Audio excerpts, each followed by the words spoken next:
के आधार पर जिसको देना है उसको प्राथमिकता के आधार पर हम देते चले जाएंगे। उसमें प्राथमिकता कैसे तय होगी?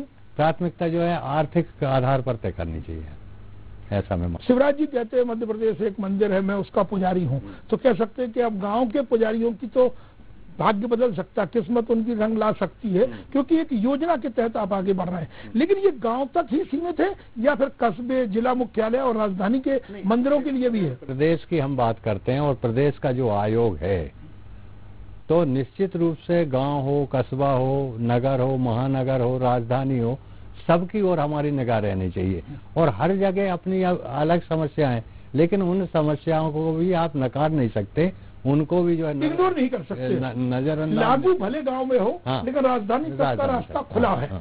और जिस पर आयोग गंभीरता से विचार कर रहा है या करेगा, कर रहा है कि करेगा? आयोग जो है गंभीरता से विचार कर रहा है और उसका क्रियान्वयन आपको दिखने वाला। ये तो बात हुई पंडितों की सर। अब जो आदिवासी दलित वर्ग है, इनके लिए तो काफी योजनाएं भी हैं। मान लो वैश्य वर्ग का कोई आदमी है, छोटी सी दुकान खोल रखा है, जैसे गांव में कहते हैं ना सर, वो जो पैदा होता है अनाज वो लेके जाते हैं, फिर उसके जरिए वो अपने राशन का दूसरा सामान खरीदते हैं। इस छोटे वर्ग के लिए भी कुछ? ये बात आपने जो कही है, ये हमारे जो है दिमाग में है और आयोग ने इस पर विचार किया, मैं भी कर रहा हूँ कि ऐसे मैंने अनेक पीढ़ियों से लोगों को काम करते गांव में देखा है। लेकिन अकस्मात कोई दुर्घटना हो जाती है, जैसे नर्मदा किनारे का गांव है, वहाँ का कोई व्यापारी है, वैश्य है, तो हाँ, अचानक बाढ़ आई तो मुर्गी भेड़ बकरी के लिए तो एक योजना है, लेकिन अगर वो गांव बह गया किसी का तो उसके लिए थोड़ा सा दिक्कत आती है। वही मैं बता रहा हूँ। दूसरा ये है कि जैसे कोई अग्निकांड हो जाता है, कुछ हो जाता है, तो अब उसी दुकान में वो दुकानदारी करता है, वहीं उसके बच्चे रहते या रखते हैं, तो सरकार तो उसको सहायता देगी, नियमानुसार देगी, लेकिन आयोग के माध्यम से तत्काल उसको सहायता मिल जाए वहीं जाकर, ये मैं जो है सरकार को जो है अपना प्रस्ताव शीघ्र भेज रहा हूँ। तो मतलब कह सकते हैं सर कि राजधानी में बैठ के एक विकेंद्रीकरण आयोग की एक योजना है जिसमें आप नीचे तक पहुँच रहे हैं और हर वर्ग की सुविधा दे रहे हैं, और उसमें सामान्य वर्ग पर आपका जो आयोग की जिम्मेदारी बनती है वो प्राथमिकता में सबसे ऊपर है, सबसे ऊपर। तो सर रिजल्ट कब तक आने लगेंगे इसके? रिजल्ट में तो आंकड़े क्या कहते हैं, ये वर्ग की संख्या कितनी है? मैं तो जो है आपको विश्वास के साथ माननीय राकेश जी ये कहना चाहता हूँ कि आने वाले 6 महीने में आपको ये लगेगा कि आयोग जो है और जिसको दायित्व दिया है और आयोग का जो कॉन्सेप्ट है, उस वर्ग को कहीं ना कहीं मन में ये लग रहा है कि कोई हमारे लिए भी काम करने वाला है। मुख्यमंत्री जी के सोच को वास्तव में धरातल पर उतारने के काम के लिए। देखिए, मुख्यमंत्री की सोच पर सवाल खड़े नहीं कर रहे हैं, न किए जा सकते हैं, क्योंकि एक मंशा साफ नजर आ रही है, आप उसको इम्प्लीमेंट कर रहे हैं। लेकिन कोई डिस्कशन, कोई फोरम पर कभी एक बातचीत हुई है? आप निकले, गांव पहुंचे, या ये जरूरी समझते हैं कि कहीं सेमिनार या कहीं एक ऐसा फोरम हो जिसमें आपको सही मायने में फीडबैक सबके सामने साझा हो सके? अभी इसके लिए हम जो है एक राष्ट्रीय सेमिनार भी भोपाल में आयोजित करने वाले। राष्ट्रीय माने बात गांव की, प्रदेश में, और राष्ट्रीय क्यों? उसमें इसलिए कि प्रदेश के बाहर भी ऐसे कई लोग हैं। कहीं दूसरे प्रदेशों में योजना चल रही है? ये हमारे मध्य प्रदेश की जहाँ तक प्रश्न है, और जहाँ तक मैं कहता हूँ अन्य प्रदेशों में कितनी चल रही है, क्या चल रही है, उसके तो इसलिए नहीं कहूंगा कि प्रत्यक्ष देखने से ही सारी बात सही होती है। लेकिन मध्य प्रदेश में राष्ट्रीय सेमिनार से मेरा औचित्य है कि अनेक लोग ऐसे हैं जिनका पूरा जीवन सामाजिक क्षेत्रों में काम करते हो गया, तो उनके जीवन के अनुभव का लाभ इस प्रदेश को मिल सके, सामान्य वर्ग को मिल सके, और वो बात हमारी जो सेमिनार के माध्यम से निकलने वाली है वो सरकार तक पहुंच जाए, और पहुंचने के बाद कम समय में उसका जो क्रियान्वयन हो, इसके लिए एक प्रयास। मैं ये जानना चाहता हूं कि मोदी सरकार की कई योजनाओं को शिवराज जी अगले 24-36 घंटे के अंदर जितनी जल्दी हो उसको लागू करने का ऐलान कर देते हैं और उस पर आगे बढ़ते हुए नजर भी आते हैं, फॉलो अप भी मान लेते हैं। लेकिन ये आयोग की व्यवस्था क्या भाजपा शासित दूसरे राज्यों में है? ये आपने इसका आकलन किया है या इसकी तह तक गए हैं या नहीं है? तो और कौन से राज्य हैं जहां सामान्य वर्ग की सुध ली जा रही है लेकिन बात आगे नहीं बढ़ रही? सामान्य वर्ग आयोग का जहां तक प्रश्न है, जितनी तत्परता से माननीय मुख्यमंत्री जी शिवराज जी ने यहाँ पर इसको लागू करके और क्रियान्वयन करने का जो काम किया है, मैं समझता हूँ शायद देश में मध्य प्रदेश एकमात्र ऐसा राज्य है जो सामान्य वर्ग आयोग की चिंता करके उसको क्रियान्वयन कर। एक उदाहरण पेश करने जा रहा है सर, आंकड़े क्या कहते हैं? जैसे एक राजनेता के तौर पर राजनीतिक दल जिससे आप संबद्ध हैं, जुड़े हुए हैं, उनके सामने आंकड़े रहते हैं, ये पिछड़ा वर्ग है, ये आदिवासी है, ये वैश्य है, ये ब्राह्मण है। तो जिस वर्ग के कायाकल्प की आप योजना बना रहे हैं, आपको जिम्मेदारी सौंपी गई, आंकड़े क्या कहते हैं प्रदेश में, उनकी संख्या क्या है? वास्तव में जो हमारा आयोग है ये सामाजिक न्याय विभाग से जुड़ा हुआ है और सामाजिक न्याय विभाग के अनुसार जो आंकड़े हैं उनके अनुसार समाज के अगर उस वर्ग को देखा जाए तो अपेक्षाकृत, चाहे वो शासन की दृष्टि से देखें अपन, चाहे सामाजिक दृष्टि से देखें, इस समाज की बहुत बड़ी भूमिका है जो इस प्रदेश को शिवराज जी के कॉन्सेप्ट के अनुसार आगे ले जाने में सक्षम है। कितने गांव में ज्यादा है? अंचल को छोड़ दें अपन तो सामान्य जो हमारे आते हैं जिले, उन जिलों में निश्चित रूप से जो है बहुत बड़ी संख्या में सामान्य वर्ग के लोग रहते हैं। आयोग की अपनी एक संवैधानिक व्यवस्था, लेकिन राजनीतिक तौर पर अगर भाजपा उसका क्रेडिट लेना चाहेगी तो वो व्यवस्था क्या होगी, कैसे फीडबैक मिलेगा, ये बात आयोग की है। लेकिन जब मुख्यमंत्री बीजेपी कार्यालय में कार्यकर्ताओं और नेताओं से रूबरू होते हैं तो राशन की दुकान हो या बात हो तो बोले झंडा बीजेपी का रहेगा, तो कहीं ना कहीं एक राजनेता के तौर पर भी आप क्रेडिट लेना चाहेंगे, तो आपका कार्यकर्ता या जो आम जनमानस है वो कैसे जुड़ेगा? इसमें जो है आज से नहीं, जब से मैं राजनीतिक क्षेत्र में आया हूँ मेरा कॉन्सेप्ट अलग प्रकार का है। जैसे सामान्यतः राजनीति में आने के बाद आदमी ये सोचता है कि मैं मेंबर ऑफ लेजिस्लेटिव असेंबली हो जाऊं, मेंबर ऑफ पार्लियामेंट हो जाऊं, मैं महापौर हो जाऊं, ये हो जाऊं, उसके कारण ही मेरी पहचान हो गई। लेकिन ये छोटा सा कार्यकर्ता भारतीय जनता पार्टी का शिव चौबे ये कहता है कि काम के आधार पर भी व्यक्ति की पहचान होती है।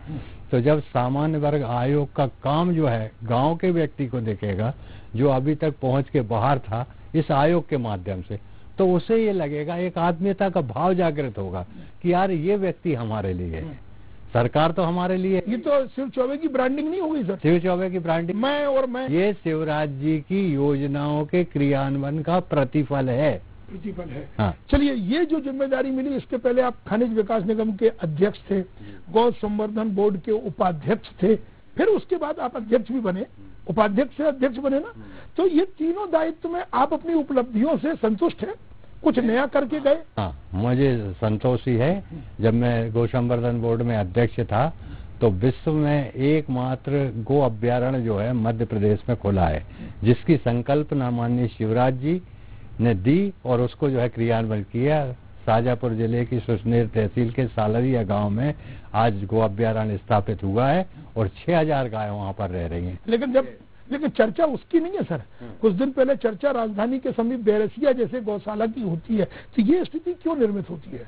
क्या इसको टाला जा सकता है? वास्तव में क्या होता है कि सारी चर्चाएं जब लोग करते हैं, आज गौ संवर्धन बोर्ड की इतनी गौशालाएं हैं, एक बैरसिया में कुछ ऐसा हुआ होगा। दूसरा ये है कि पशुओं को जब किसी प्रकार की कोई बीमारी आती है, कुछ होता है, या कभी कभी जो है ध्यान केंद्रित नहीं हो पाता है, तो कभी कभी ऐसी घटना दुर्घटना हो जाया करती है। इससे सीख लेना चाहिए। इससे जो है सीख लेना चाहिए। लेकिन इसकी समस्या की वजह फंड है या फिर उसकी उपेक्षा? नहीं, उसके जो है ध्यान जो है, जिस काम को आप कर रहे हो पूरी तन्मयता से करना चाहिए और करने का प्रतिफल ये रहता है कि आज जिन बातों की जो है शिवराज जी सरकार जब गई और बीच में बहुत में गाय और सबकी बात सुन रहा था, लेकिन जो गाय की बात करने वाले लोग थे ये वही लोग थे जिन्होंने गाय की चरहोट भूमि को जो गांव में रहती थी वो गरीबों को दिग्विजय सिंह के कार्यकाल में चरनोई भूमि को बांट दी और गाय को जो है भूसा और चारा। आज अगर शहर में और गांव के किनारे गाय मिल रही है और उनको गौशाला उसके लिए भेज देता है तो कांग्रेस जिम्मेदार है, दिग्विजय सिंह जी। सर आप उसकी कुछ वैकल्पिक व्यवस्था तो बना? वैकल्पिक व्यवस्था उसकी बिल्कुल है और उस आधार पर जो गौ संवर्धन बोर्ड जो काम कर रहा है उस काम का आधार वास्तव में अगर पूर्व अध्यक्ष के नाते आप सुझाव देना चाहें, ऐसी चुनौती और समस्या सामने है तो वो क्या, जबकि आप अच्छी तरह जानते हैं कि नगर निगम की, पंचायत की क्या भूमिका और सरकार से उसकी फंड को लेकर के क्या अपेक्षाएं? वास्तव में मध्य प्रदेश में गौ संवर्धन बोर्ड अभी जो काम कर रहा है, उस समय जो अर्थव्यवस्था थी, उस समय जो बजट था, उससे लगभग जो है 28 गुना ज्यादा बजट है गौ संवर्धन बोर्ड। सही नहीं वितरित हो रहा है और इसके बाद जो है वितरण उनका सही हो रहा है, ठीक जगह तक पहुंच रही है। जो रजिस्टर्ड गौशाला हैं वो केवल गायें भी नहीं पाल रही, वहां पर जो है 28 प्रकार की औषधि भी बना रही हैं ये तो केवल एक भाग्य दुर्भाग्य का होगी। चलो ये इसको ऐसा क्यों नहीं मानते, ये तो बैरसिया जो सामने आया, अगर गहराई तक जाए तो पता चला हर जिले में, हर विधानसभा क्षेत्र में ऐसी गौशाला की स्थिति, अपन तो चिंता बढ़ जाएगी। अपन तो केवल बात कर रहे हैं, लोग जो है अंदर तक जा चुके होंगे ढूंढ, तो कुछ मिला नहीं, कुछ मिला नहीं। वास्तव में ये लगा कि गो संवर्धन all is well, Madhya Pradesh बढ़िया काम कर रहा है। तो गाय को लेकर राजनीति नहीं, ऑल इज वेल। खनिज विकास, खनिज की नीति बदलती रही है, आपने भी नई लाइन खींची थी, पंचायतों को फिर अधिकार, ये बदल रही है कि क्या प्रयोग है? क्या है कि मैं उस दायित्व पर हूँ नहीं, जिस दायित्व पर जब तक रहे बेहतरीन काम किए। मैं गर्व के साथ आपके सामने कह सकता हूँ कि मेरे कार्यकाल में खनिज विकास निगम जैसा विभाग होने के बाद भी मां नर्मदा की कृपा मेरे ऊपर ऐसी रही कि मेरे ऊपर कभी कोई आक्षेप नहीं लग पाया, कुछ नहीं लग ये बात आपको पाया। और एक बात, दूसरी बात ये कि मैंने जो है अपने कार्यकाल में 8.33 करोड़ से जो है लाभांश 35.22 करोड़ रुपए जो है लाभांश। बड़ा अंतर दिख रहा है, फिगर तो ये बता रहे हैं। लेकिन बात आपने होशंगाबाद की नर्मदापुरम की, नाम बदल दिया, ये क्या है सर?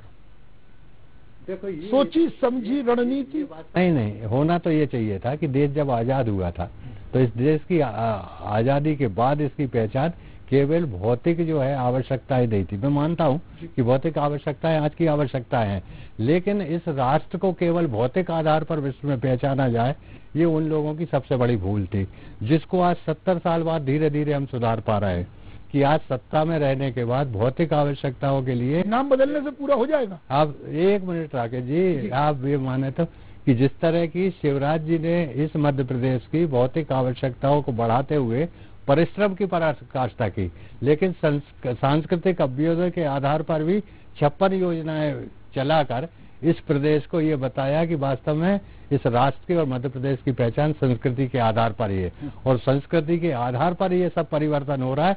तो मैं तो ये कहता हूँ कि माननीय शिवराज जी को जो है और शक्ति दे, हम सबको और ताकत दे। कल ये काम धीरे धीरे अलग अलग होना चाहिए, या एक बार में एक नीति बना करके कि जहाँ ये नाम है उसके 4 नाम सुझाव बदल दो। लोगों को देखो ये लगने लगा जैसे तो राजनीति हो रही इसमें। राजनीति बिल्कुल नहीं हो रही। कल जैसे मैं नर्मदापुर में था तो कल माननीय शिवराज जी जब मंच पर थे और लोग जो वहां से कह रहे थे वो किसी राजनीतिक दल के लोग नहीं थे, वो किसी वर्ग विशेष के नहीं थे, वो किसी जाति विशेष के नहीं थे, वो आम आदमी था जिसको नाम बदलने के बाद मन में ऐसा लगा कि आज मैं मेरी नर्मदा के नर्मदापुर में रह रहा हूँ। अगर ये भावना जो है हर शहर में आती गई तो आप देखना कितने, तो ये लाइन भी आगे जाएगी, लाइन जाएगी, आगे जाएगी, इसको जाना चाहिए।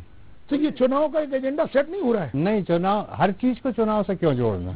हमारी क्योंकि कई मोहल्ले हैं सर, कई कस्बे हैं, कई मतलब स्थान है जहाँ कहीं ना कहीं इस तरह के, उनको परिवर्तित हो जानी चाहिए। तो एक बार में बदलवा दो सर आप। नहीं, जैसे जैसे लोगों की भावना भी उससे जुड़नी चाहिए। ये तो बात शहर की हुई सर।